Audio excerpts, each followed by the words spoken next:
whether it's short-term or long-term, there's an economic benefit, which is why these people would consider in their mind to be doing such a thing. And I'm not saying that they should do it. I'm not saying that the Big Ten should change its mind. But I do believe the operative word consider needs to be taken into consideration. And would I consider it? Yes, only for this reason. If you're telling me that the students themselves and their parents are proclaiming, and I'm not saying that's definitively the case because I get mixed reviews, mixed reports. Parents are protesting to play and others are saying, no, we don't want our children to play, et cetera, et cetera. I don't know what specifically is going on in that regard.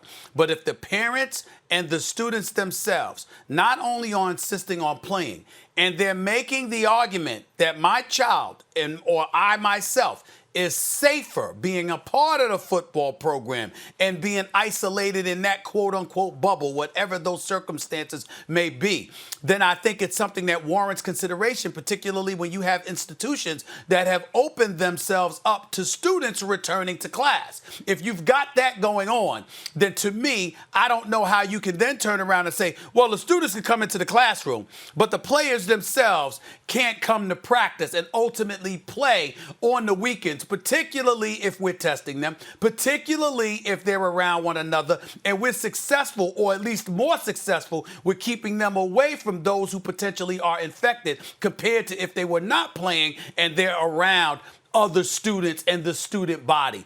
That's the only thing that I can surmise. Outside of that, what the president has to say means absolutely nothing to me in this particular instance. And here's the biggest reason why, Paul.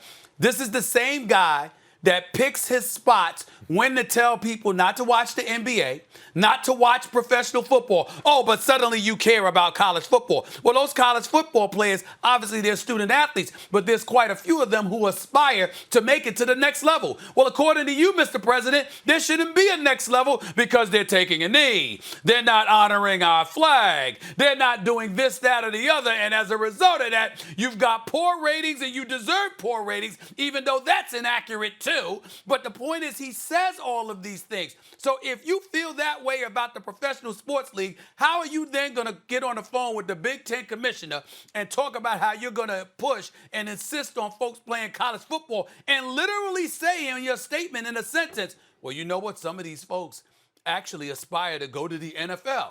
Well, according to you, you ain't supporting the NFL right now. So why would that statement come out of your mouth? That's why I don't care what he has to say on this matter. Go ahead, Paul. Well, listen, the president is running for re-election. Everyone knows that, and he's an opportunist. We also know that. And he's been attacked by his opponent in this race, Joe Biden, for being responsible for canceling football in the Big Ten. So he did what I would have done, and I frankly think what anyone would have done. He tried to facilitate it. He is the president. He has a bully pulpit, so he picks up the phone and calls the Big Ten commissioner, who really can't seem to do anything right. So he took a call from Donald Trump. Did he get played by Donald Trump? Of course he did. Kevin Warren's been played by everyone. He's the easiest marker in America right now. And I think as a result, Trump misstated something. I know that should shock Max and everyone else, but I'm not sure what 1 yard line he was talking about. But he didn't move the needle yesterday, but he did bring attention to the Big Ten. And I think that's a good conversation because, quite frankly, the Big Ten has done nothing but stumble its way through the last 3 weeks. It's been 3 weeks and 1 day since they canceled football, and they haven't been able to message anything correctly since then. So, attack the president all you want, but he was trying to get football back, and he was trying to do it for a specific reason, to get reelected, because everyone knows, as Max eloquently pointed out, they're critical states in the Big Ten. And I'll tell you one other thing. If the Big Ten suddenly decided to play football on October 6th or whatever, Donald Trump would claim credit, and quite frankly, he would probably deserve some credit because the Big Ten has done nothing for itself other than embarrass what was once a great league. Right, and then if they had to shut down in the middle of November and there were lots of sick kids, it wouldn't matter. The election would be over by then anyway. And that's why the Big Ten won't take the bait, because it's a purely, pardon the pun, political football. Pennsylvania, Ohio, Michigan, these are all swing states. And insofar as they're still undecided voters, if they want their football, if they do play football, Trump will take a bow. By the time everything implodes, it'll be too late. The election will be over. If they don't play football, he'll blame everyone but himself. And so even though, of course, we have the worst case of the pandemic here in the United States because of the federal government's handling of it, according to every independent analysis in the world. And so it is purely a political maneuver in an election year.